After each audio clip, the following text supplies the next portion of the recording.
Du dessin, passons à la peinture, mais pas seulement, avec cette exposition exceptionnelle en ce moment au Musée des Beaux-Arts de Lyon.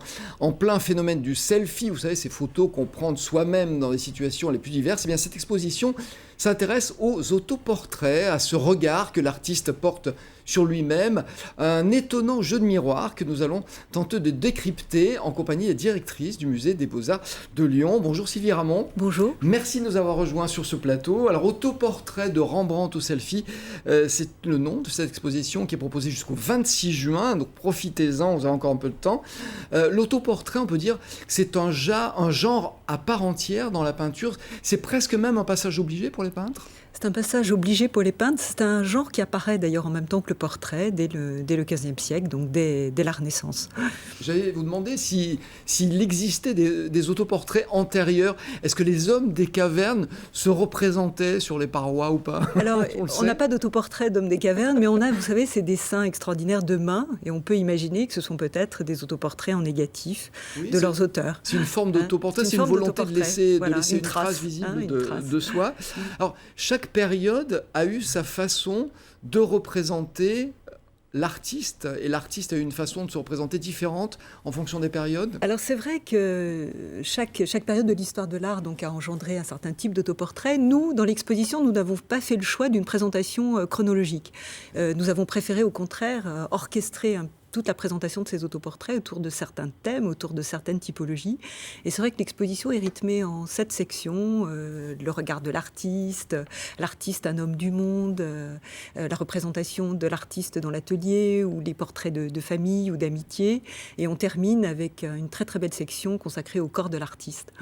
Oui, parce que l'artiste se représente soit en portrait, soit en corps, soit au sein d'un groupe aussi, soit en duo. Certains autoportraits qui représentent l'artiste avec ses proches, avec ses camarades d'atelier, sont de véritables manifestes en fait artistiques. C'était quelque chose de très codifié à chaque époque. C'est-à-dire qu'on se représentait d'une façon et pas d'une autre, parce que ça se faisait. Oui, c'était quelque chose de très codifié. Je crois qu'on a eu surtout au départ, à partir de la Renaissance, la volonté vraiment de se présenter, de montrer que le statut d'artiste était devenu très important. On n'était plus des artisans et il fallait vraiment se célébrer en fait, en train de créer, et se montrer au cœur même du processus de la création. On se valorisait forcément ou pas? On se valorisait, oui, pour une part. Mais on pouvait également choisir de montrer une part plus sombre de soi-même, ses tourments, son désarroi, ses angoisses.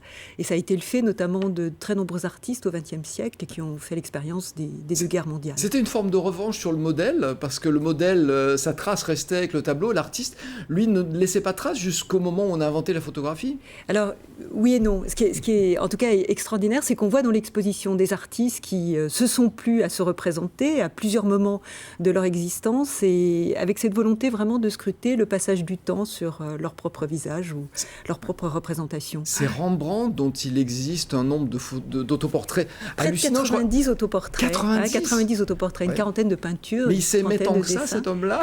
Et surtout, il aimait se mettre en scène. Il se représentait à la fois en mendiant, habillé comme un prince oriental ou aux côtés de sa femme. Ça a été l'un des artistes qui s'est peut-être le plus... qui s'est le plus contenté de se représenter. C'était une forme de jeu. Qu'est-ce qu'on est en train de voir justement ici? Alors on voit la gravure d'un artiste, Max Beckmann, qui est aussi très présent dans l'exposition, qui a été aussi très influencé par Rembrandt et qui s'est plu aussi à se mettre en scène à différentes reprises de sa vie. On le voit ici, très, très sûr de lui, et c'est un artiste très très important pour la création, allemand notamment pour l'expressionnisme allemand. Alors on va voir dans quelques instants. Moi c'est mon chouchou, il faut le dire. Et d'ailleurs, ce n'est pas que le mien, puisque vous l'avez choisi pour illustrer l'affiche de cette exposition. Voilà, c'est lui. C'est extraordinaire. C'est Jean Mot, c'est un autoportrait, je trouve, qui est saisissant, parce qu'il a d'un tel réalisme, il y a quelque chose qui passe dans le regard qui est incroyable. Alors vous savez qu'on l'a parfois comparé à un boxeur qui s'apprêtait presque à combattre. C'est vrai qu'il se représente, c'est le premier tableau connu de cet artiste.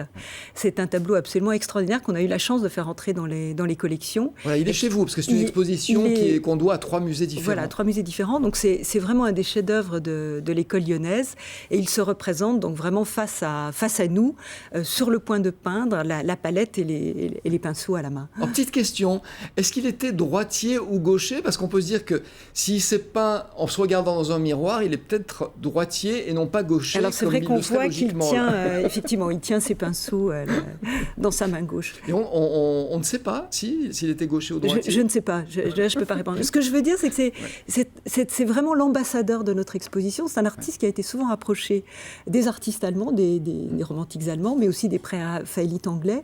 Et je trouve qu'il symbolise bien justement cette exposition qui résulte vraiment d'un partenariat entre nos 3 musées. Mais ce qui est étonnant quand même, c'est que cette toile, le style est différent de tout ce qu'il a peint après. Alors oui, c'est vrai alors au musée, on le connaît bien, c'est l'auteur de cette extraordinaire série qui est consacrée au poème de l'âme, qu'il a fait pour l'exposition universelle en 1855, qui est une peinture peut-être plus symboliste. Là, il s'impose par son réalisme, par son désir vraiment d'expressivité. Ouais. Une toile magnifique donc, qu'on peut voir, ce n'est pas la seule. Il y a beaucoup de toiles, mais il y a aussi beaucoup de photographies. Alors il y a des photographies, il y a des vidéos, on voit aussi des artistes au XXe siècle qui s'emparent des films pour se mettre justement en image, en œuvre, en train de créer. Il y a des dessins, il y a des gravures. On a vraiment souhaité illustrer ce thème de l'autoportrait dans différents médiums. Ouais. Et on peut faire des selfies dans cette exposition quand même, mais peut-être pas devant les toiles. Alors on peut faire effectivement l'expérience de sa propre représentation, de sa propre image. Ce sont 2 artistes qui ont été soutenus par le Centre des Arts et des médias de technologie de Karlsruhe, qui permettent donc aux visiteurs, à l'entrée de l'exposition, de se prendre en photo, et ils retrouvent leur image démultipliée, et tout cela va alimenter une banque de données commune aux 3 musées. Il y a un personnage qui est bien connu, qui est présent à cette exposition, c'est Weiwei. C'est Weiwei, voilà, qui lui a réussi à prendre un selfie alors qu'il est arrêté par les autorités chinoises, et il va poster cette image sur les réseaux sociaux. Elle va faire le tour du monde. C'est aujourd'hui, je crois, l'un des artistes qui a le compte Instagram le plus visité. Ouais. Quand on voit toutes ces toiles, par rapport aux selfies d'aujourd'hui, quel est le lien, à part la représentation de soi-même? Est-ce qu'il y a un sens différent aujourd'hui? Alors je crois qu'on fait un selfie parce qu'on souhaite communiquer dans l'instant. On souhaite partager à la fois une humeur, un sentiment, une idée, ou une découverte. Aussi, peut-être. Oui, d'exister, mais je crois c'est dans la communication. Et puis, je ne crois pas qu'on collectionne les selfies alors que les autoportraits se comprenaient vraiment par rapport à une certaine tradition. Dans une histoire de l'art, il y avait ce souci de pérennité qui n'existe pas à travers le selfie, je crois. Donc, exposition jusqu'au 26 juin à voir absolument. J'aimerais qu'on voit une toile qui n'a presque rien à voir avec cette exposition, mais qui est un Poussin, Nicolas Poussin, qui est votre 2e acquisition de Poussin, et c'est grâce à la générosité que vous avez pu l'acquérir. Il s'appelle Quionnet. C'est une Quionnet, c'est une œuvre de jeunesse de Nicolas Poussin, que Nicolas Poussin a réalisé à Lyon, juste avant de prendre le chemin pour l'Italie. Et nous devons donc l'acquisition de cette toile grâce, bien sûr, à la ville de Lyon, la région Auvergne-Rhône-Alpes, l'État, mais grâce aussi à notre club de mécènes du musée Saint-Pierre qui réunit une 20aine d'entreprises. Merci beaucoup Sylvie Armand d'être venue nous parler de cette exposition de Rembrandt au Selfie jusqu'au 26 juin. Merci.